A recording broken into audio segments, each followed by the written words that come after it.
बाबा साहब के ऊपर कोई लांछन नहीं लगा, तो इससे ये सिद्ध होता है, क्योंकि उस समय तो सिस्टम कुछ आता ऐसा था कि कई तरह के लांछन लगा करके उनको फंसा सकते थे लोग, लेकिन उनका एक करैक्टर था। जब आपका करैक्टर डेवलप होगा तो आप भी किसी दूसरे का भविष्य सुधार सकते हो। इसलिए अपने करैक्टर पर कभी भी दाग मत लो, क्योंकि बाबा साहब ने हमें ईमानदारी का पाठ पढ़ाया है।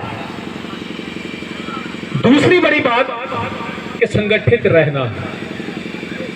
ये जो हमारे लीडर्स हैं समाज के, सारे लीडर नहीं बन सकते, इसमें तो कोई शक नहीं है। अब यहाँ पे इतना बड़ा कार्यक्रम है, अगर हम बोलेंगे कि हर एक आदमी यहाँ पे बोलेगा तो पॉसिबल भी नहीं है और बहुत क्षमता भी नहीं रखता है। लेकिन आपका योगदान ये है कि आप सुन रहे हो, तो ये आपका बड़ा योगदान है।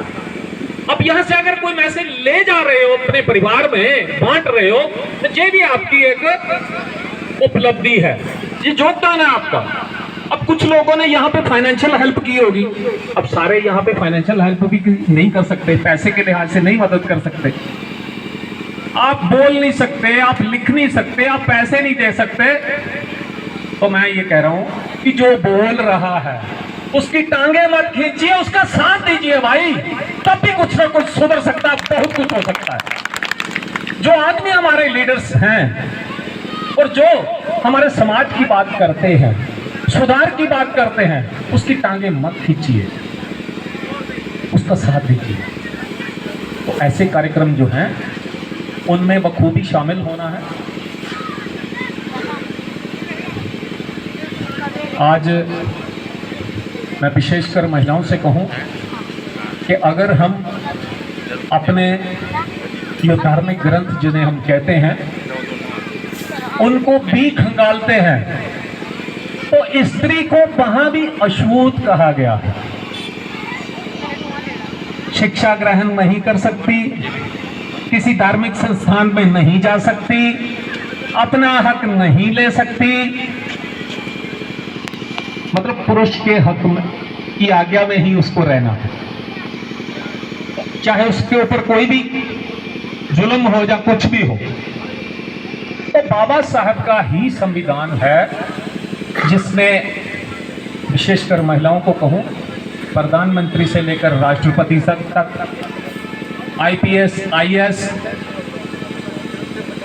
बड़े बड़े मिनिस्टर्स, गवर्नर्स, हर एक पद को आज सुशोभित कर रही है महिलाएं। तो ये हमारे संविधान की खूबसूरती है। बाबा साहब ने बड़ा ही एक खूबसूरत कहा था एक बार कि हमारे संविधान की अगर रेस दुनिया के बाकी वाले संविधानों से हो जाए तो हमारा जो संविधान है वो सबसे अव्वल नंबर पे आएगा। लेकिन एक शर्त उसमें होगी कि अगर इसको सही तरीके से लागू किया जाता है तो, लेकिन उसके उल्ट इसके एडवर्स इफेक्ट भी होंगे, उतने इसके उल्ट भी इफेक्ट होंगे अगर इसको सही मायने में लागू नहीं किया जाता। तो मौजूदा जो सरकार है, मेरी अपील रहेगी इस मंच के माध्यम से कि आप आज बड़े बड़े फंक्शन होंगे तो कुछ ऐसा करिए कि जिससे हमारे समाज का भला हो। क्योंकि बाबा साहब ने भी कहा कि मैं मूर्तियों में नहीं हूं, मैं मंदिरों में नहीं हूं, मैं मस्जिदों में नहीं हूं, मुझे पढ़ने की आवश्यकता है। तो तमाम पॉलिटिकल लीडर्स, ये तमाम पॉलिटिकल पार्टी जो हैं, चाहे वो सत्ता में हैं या विपक्ष में हैं, मेरी अपील रहेगी उनसे कि कृपया उन्होंने जो लिटरेचर दिया है उस पर अमल किया जाए। और उन्होंने तो 85% की बात करी, हालांकि कोई वर्ग ऐसा नहीं है जिसकी उन्होंने संविधान में बात नहीं की, लेकिन 85% की स्पेशल तौर पे करी है। तो इसका मायने ये हो गया कि अगर आप 85% की बात करते हो तो आप देश प्रेमी हो, आप देश को मजबूत बनाना चाहते हो। देखो, जब 85% हिस्सा देश का मजबूत होगा तो हमारा देश मजबूत होगा। इसलिए तमाम पॉलिटिकल पार्टी से मेरी अपील रहेगी।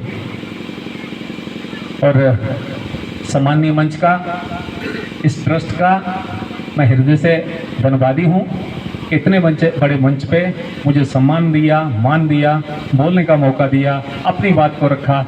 जय हिंद, जय भारत। फिर से बोलिए जय भीम। धन्यवाद रमेश जी। Over to.